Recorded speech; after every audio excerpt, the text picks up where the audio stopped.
Here, the Business Secretary, Kemi Badenoch, will make a statement to MPs today after accusing the former chairman of the Post Office of misrepresenting the circumstances of his departure. This follows a newspaper interview in which Henry Staunton claims he was told by a senior civil servant to stall compensation payments for victims of the Post Office scandal. Mr Staunton was appointed in December 2022 but left the post last month after Ms Badenoch said new leadership was needed. The British Medical Association will announce this afternoon if junior doctors in Northern Ireland have voted to strike over pay. The union is asking for an above-inflation pay increase because it says junior doctors' salaries have fallen by 30% over the last 15 years in real terms. If action does go ahead, it'll mean a 24-hour walkout on March the 6th. Ramblers say hundreds of areas of open countryside in England are currently inaccessible because they're surrounded by private property. A campaign group found that 6,500 acres of land where there is a right to roam are actually only accessible by trespassing. The government says it's considering how to deal with the problem. Serial rapist David Carrick has been stripped of his state-funded Metropolitan Police pension. The former officer was jailed last year after admitting dozens of sexual offences against 12 women. The Mayor's office said it was removing all employer contributions to his pension, which is the maximum they can do under the law. In terms of the overall rules around gross misconduct, we've lobbied very hard to the government to make it quicker and easier for any police force, but obviously in this position it's the Metropolitan Police Force, to be able to get rid of police officers. And we think it should be getting rid of, taking someone's pension away should be easier if it's damaging the trust and confidence of communities. Heathrow Airport is aiming to have new security scanners in all terminals by the summer, which will end the restrictions on liquids in hand luggage.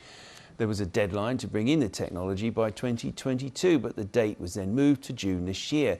It means passengers soon won't have to put toiletries into see-through plastic bags.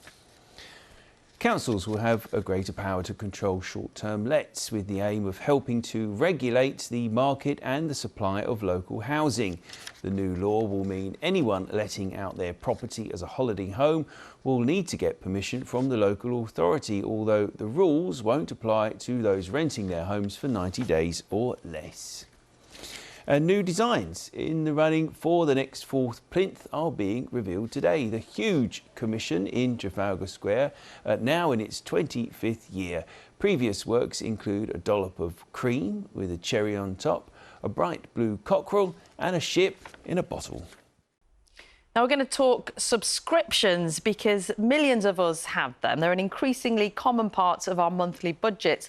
But what happens if there are changes to the price we agreed when we signed up, especially if we don't seem to be getting anything more for our money?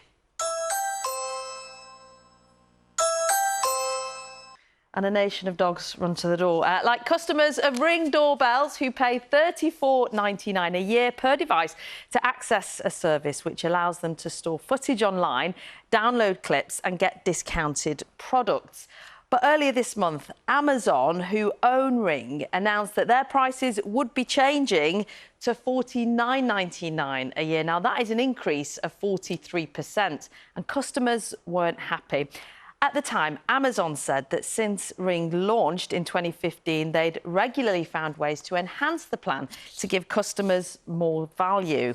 But it's not just Ring doorbells, is it? Take the streaming service Netflix, who announced in October that monthly charges for the basic service would rise by £1 to $7.99 and the premium option would increase by £2 to $17.99, both increases of more than 10%. And the music streaming giant Spotify also announced last year that in the UK, subscriptions will rise by £1 a month to $10.99 for an individual plan and to $14.99 for a premium duo plan. At the time, Spotify said it was raising prices to help, in their words, continue to deliver value to fans and artists on the platform.